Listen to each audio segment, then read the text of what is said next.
So now that we have our front slider assembled, in this video I'm going to be attaching the fence extrusion to our slider.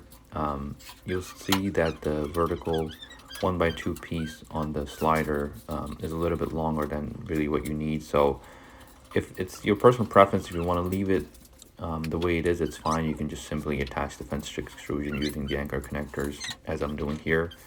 But I'm going to show you how to cut it down, since a lot of people would prefer to do that. I think it just looks better in my opinion.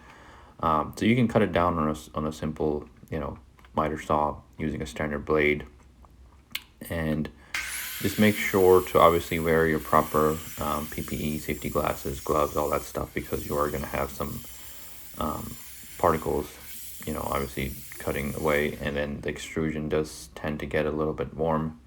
So make sure you're wearing gloves while you're holding on, or use a clamp or something to hold it in place. So now that I've shortened down my vertical 1x2 extrusion piece, I'm going to go ahead and reattach it to the front slider, pre-assembling the anchor connector and then positioning it where I can fully turn my locking handle.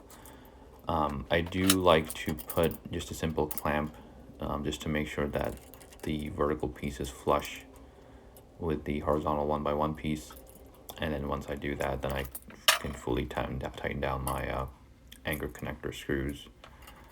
And once that's done, I'm going to position the stud connectors for the 4-hole plates, and I'm going to repeat this procedure on the other side.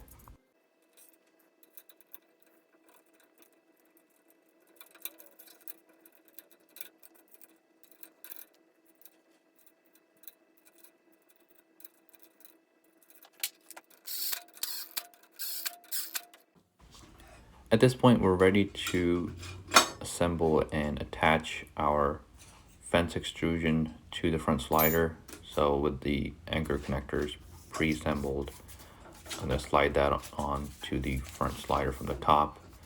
And I like to insert a few sheets of printer paper just underneath of it, just to raise it up just a little bit off of the table saw top.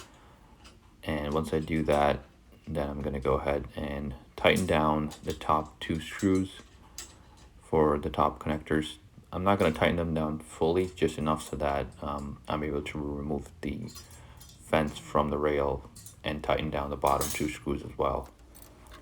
And with the fence removed from the front rail, I just turn it upside down and tighten down both of the anchor screws on the bottom anchor connectors.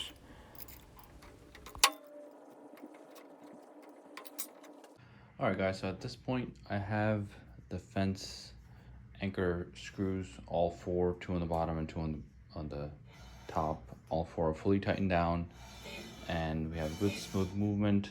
I'm not worried about the fence being square right now. You can see it's not fully square obviously, because in the next step we are going to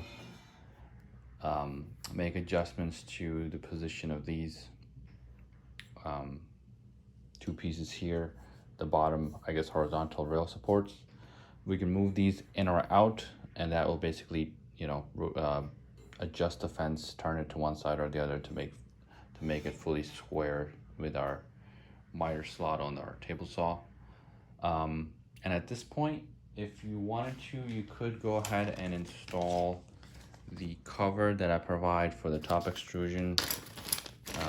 That basically just goes here, and then you just have some push-in connectors that just go through there, and likewise there's one that goes in on the other end of the extrusion, and that's the same deal.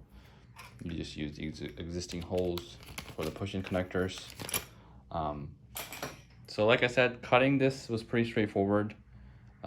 Just have to make sure I recommend you wear gloves while cutting it, because it does tend to get the extrusion itself does get a little warm under the cutting process. And then make sure to take a file afterwards to the edges and just file away and smooth out any sharp leftovers. And that's pretty much it. I'm gonna cover in the next video, I'm gonna cover installing the tape measure rail, and also how to adjust the fence so that's fully square. That's it for this video. Thanks for watching.